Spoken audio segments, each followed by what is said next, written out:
திருப்பலி வாசகங்கள் ஜூன் 19, 2026. பொதுக்காலம் 11ஆம் வாரம் வெள்ளி. முதல் வாசகம் அரசர்கள் 2ஆம் நூலிலிருந்து வாசகம். அந்நாள்களில் அகசியாவின் தாய் அத்தலியா தன் மகன் இறந்துவிட்டதைக் கண்டு கிளர்ந்தெழுந்து அரச குடும்பத்தார் அனைவரையும் கொன்றாள். அரசன் யோராமின் மகளும் அகசியாவின் சகோதரியுமான யோசேபா அகசியாவின் மகன் யோவாசை தூக்கிக் கொண்டு போய் ஒளித்து வைத்தாள். அவன் கொல்லப்படவிருந்த அரசிளம் புதல்வர்களில் ஒருவன். அவனையும் அவன் செவிலி தாயையும் தனது பள்ளியறையினுள் அத்தலியாவின் பார்வையிலிருந்து யோசேபா மறைத்து வைத்தாள். எனவே அவன் உயிர் தப்பினான். அவன் 6 ஆண்டுகள் அவளோடு ஆண்டவரின் இல்லத்தில் தலைமறைவாய் இருந்தான். அந்நாள்களில் அத்தலியாவே நாட்டை ஆண்டு வந்தாள்.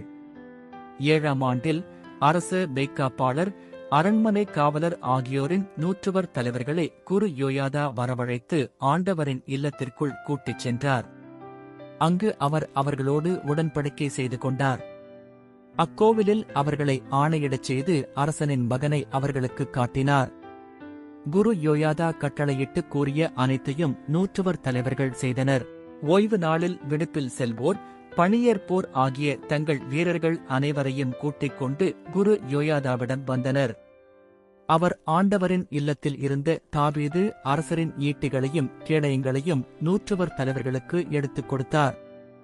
காவலர் கையில் படைக்கலன் தாங்கி திருக்கோவிலின் தென்புறம் தொடங்கி வடபுறம் வரை பலிபீடத்தையும் திருக்கோவிலையும் அரசனையும் சூழ்ந்து நின்று கொண்டனர். பின்பு அவர் இளவரசனை வெளியே கூட்டி வந்து அவனுக்கு முடிசூட்டி உடன்படிக்கை சுருளை அளித்தார். இவ்வாறு அவன் திருப்பொழிவு பெற்று அரசனானான். அனைவரும் கைதட்டி அரசர் நீடூழி வாழ்க என்று முழங்கினர். மக்களும் காவலரும் எழுப்பிய ஒலியை அத்தலியா கேட்டு ஆண்டவரின் இல்லத்தில் கூடியிருந்த மக்களிடம் வந்தாள்.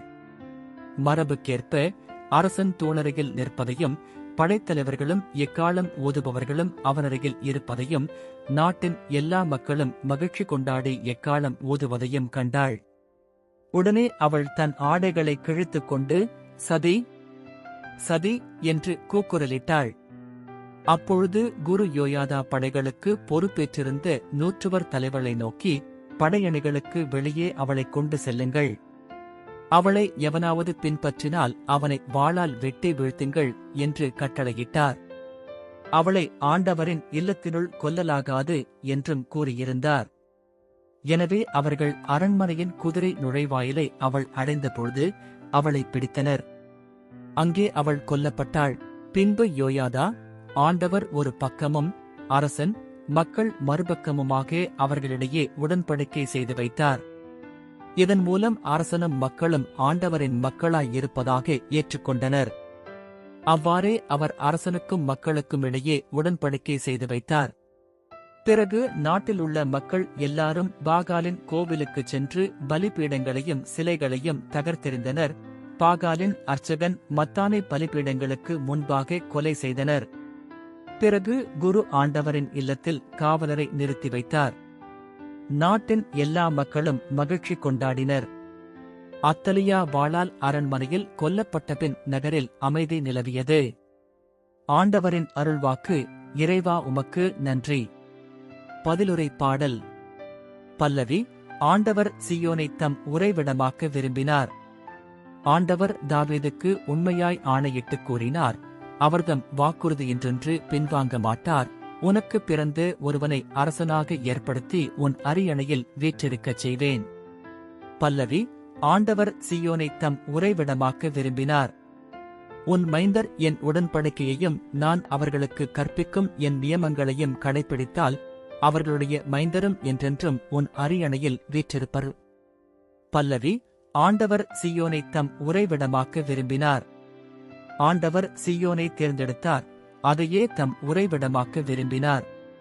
இது என்றென்றும் நான் இளைப்பாறும் இடம், இதை நான் விரும்பினதால் இதையே என் உறைவிடமாக்குவேன். பல்லவி.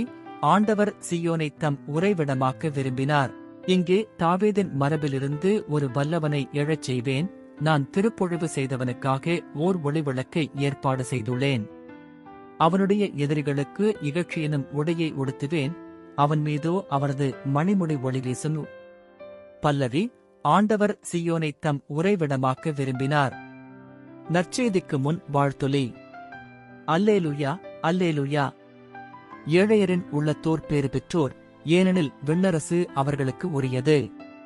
அல்லேலூயா. நற்செய்தி வாசகம்.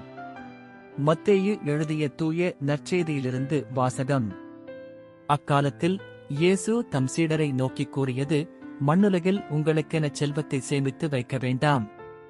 இங்கே பூச்சியும் துருவும் அழைத்துவிடும், திருடரும் அதை கன்னமிட்டு திருடுவர். ஆனால் விண்ணுலகில் உங்கள் செல்வத்தை சேமித்து வையுங்கள், அங்கே பூச்சியோ துருவோ அழைப்பதில்லை, திருடரும் கன்னமிட்டு திருடுவதில்லை. உங்கள் செல்வம் எங்கு உள்ளதோ அங்கே உங்கள் உள்ளமும் இருக்கும். கண்தான் உடலுக்கு விளக்கு.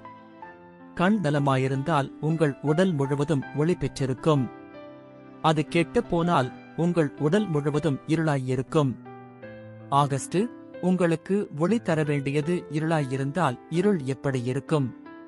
ஆண்டவரின் அருள்வாக்கு. கிறிஸ்துவே உமக்கு புகழ்.